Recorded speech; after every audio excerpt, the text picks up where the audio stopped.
සුබ දවසක් plant YouTube නාලිකාවත් එක්ක එකතු වෙලා ඉන්න යාළුවන්ට.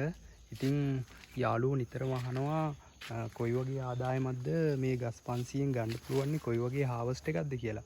ඉතින් අද මම මේ තුන්වෙනි පාර කැඩුවේ. අද සාමාන්‍යයෙන් කිලෝ 45ක් වගේ ප්‍රමාණයක් තියෙනවා. එතකොට පළවෙනි පාර මම කැඩුවේ කිලෝ 25ක් විතර. එතකොට දෙවෙනි පාර කිලෝ 40ක් විතර කැඩුනා. එතකොට දැන් ඔක්කොමත් එක්ක ආසන්න වශයෙන් කිලෝ 100ක් වගේ තමයි කැඩිලා තියෙන්නේ. එතකොට මේ දවස්වල නම් මිල නයිමිරිස් මිල පොඩ්ඩක් බහැලා තියෙන්නේ. එතකොට පළවෙනි පාරයි දෙවෙනි පාරයි මම 1200 ගානේ තමයි දුන්නේ. ඒත් අද රුපියල් 900ක මුදලකට තමයි ඉල්ලලා තියෙන්නේ නයිමිරිස්. එහෙම තමයි වෙළඳ පොලේ ස්වභාවය. මිල අඩු වෙනවා වැඩි වෙනවා. ඉතින් අපි ඒවට මුහුණ දෙන්න වෙනවා.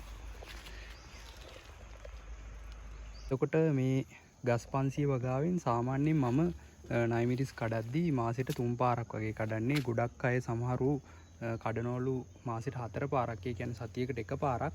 මම නම් සාමාන්‍යයෙන් මාසෙට 3 පාරක් වගේ තමයි හාවස්ට් කරන්නේ. එතකොට ආසන්න වශයෙන් රුපියල් 1,20,000ක විතර මුදලක් මට පළවෙනි මාසේ ඒ කියන්නේ 3 පාරක් කැඩුවන් පස්සේ මේ නයිමිරිස් වගාවෙන් ලැබුණා.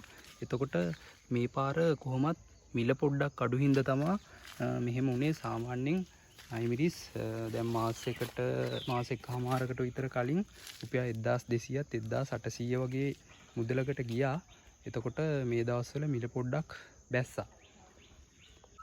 ඉතින් තව දෙයක් කියන්න තියෙනවා. යාළුවෝ නිතරම අහනවා කොහොමද මේකට යන වියදම මාසෙකට කියලා. සාමාන්‍යයෙන් මට නම් රුපියල් 5-6,000කට වැඩිය වියදමක් මාසිකව මේ වගාවකට යන්නේ.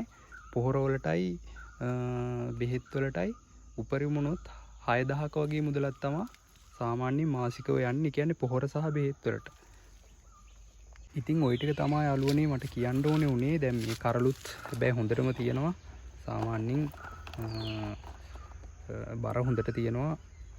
තුන්වෙනි පාර වුණත් තවම කරල් වල සයිස් එක පළවෙනි පාර වගේම තියෙනවා. ඉතින් ওই ටික තමයි මට කියන්න ඕනේ උනේ. මම හිතනවා ඔයාලට යම්කිසි අයිඩියා එකක් ඔලුවට යන්න ඇති කියලා.